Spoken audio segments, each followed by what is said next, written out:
السلام علیکم ورحمۃ اللہ تقریر کے درس سے قرار نہیں ہوا بلکہ مولانا صدیق صاحب کی تقریر ہوگی. امام اعلیٰ حضرت فاضل برگیوی علیہ رحمۃ و رضوان کی شان میں کچھ بیان کرنے کے لیے آپ تشریف لائیں گے اور اس حوالے پر کچھ چنندہ واقعات کو بھی انشاءاللہ بیان کریں گے. اس سے بیشتر دو تین باتیں صرف آپ لوگوں کی کوشش گزار کرنا چاہتا ہوں. اس سے رضوی کی مناسبت سے بات کافی جو ہے ملتی جلتی ہے اور اسی موقع پر جو ہے چاہا ڈانگ عالم میں بالخصوص ہند و پاک میں یہ جو ہے ایک طرح سے فتنہ کے طور پر لوگوں کے دماغ میں یہ چیز آتی ہے اور سوشل میڈیا سے لے کر ہر آدمی تک جو ہے یہ بات پہنچ جاتی ہے اور پھر کہیں نہ کہیں جو ہے سوچ و فکر میں آدمی دنگے کرنا شروع کر دیتے ہیں. تلواروں سے نہیں, ہتھیاروں سے نہیں, لیکن آنکھوں سے ضرور وار کرنے لگتے ہیں اور ایک دوسرے کے تئیں اس طرح سے نفرت اپنے اندر پیدا کر لیتے ہیں کہ جو قابل بیان نہیں ہے. بات صرف اتنی ہے کہ ایک وہی طالب علم, وہی شخص جو سواد اعظم پر قائم ہے, وہی آدمی جو اہل سنت و جماعت پر قائم ہے, صرف مسلک کی بنیاد پر کسی سے عقیدت رکھنے کی بنیاد پر ایک دوسرے کے تئیں نفرت پھیلانا شروع کر دیتے ہیں. چونکہ سب یہاں پہ طلباء ہے اعدادیہ سے لے کر افتاح تک, اور سب کا دماغ, سب کا ذہن ابھی جو ہے بالکل سادہ ہے.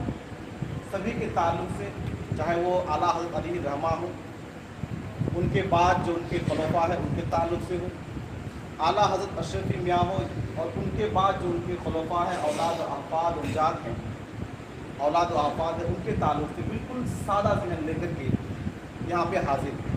اور ہونا بھی چاہیے.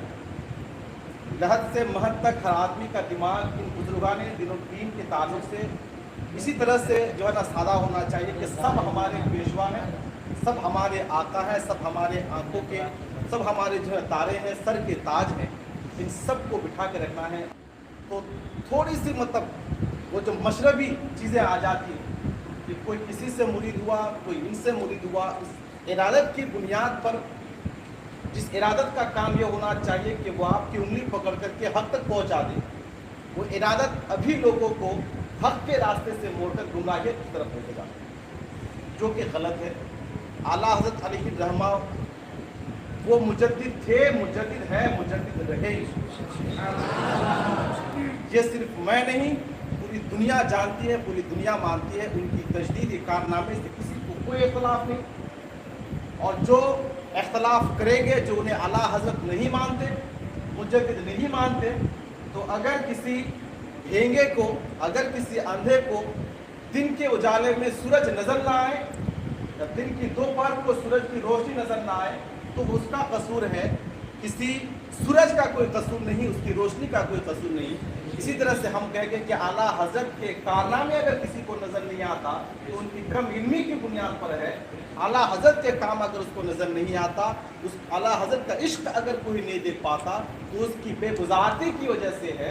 اعلیٰ حضرت میں کوئی کمی نہیں ہے اور اس شریعت میں کوئی کمی نہیں ہے.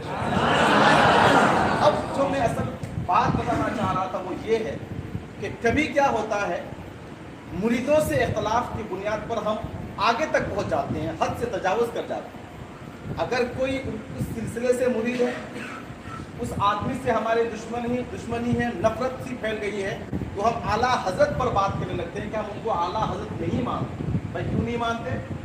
آپ کو ٹینشن ہے, آپ کو پریشانی ہے, کس سے؟ مرید سے. اور تم بات لے کے جا رہے ہو اس بارگاہ سے اس بارگاہ تک جس بارگاہ کا یہ عالم کہ عشق رسول میں اگر ان کا قلم چلتا ہے تو عشق رسول میں, زبان بولتی ہے تو عشق رسول میں, اٹھتے ہیں تو عشق رسول میں, بیٹھنا عشق رسول میں, سب کچھ جس ذات کا عشق رسول میں ہو رہا ہے, تم تھوڑے سے اختلاف کی بنیاد پر اس ذات سے مخالفت کر بیٹھتے ہو. اور دوسری بات, وہ اعلیٰ حضرت علی رحمہ جس اعلیٰ حضرت اشرفی کی تعظیم کیا کرتے تھے, جس خانوادے کی تعظیم کیا کرتے تھے,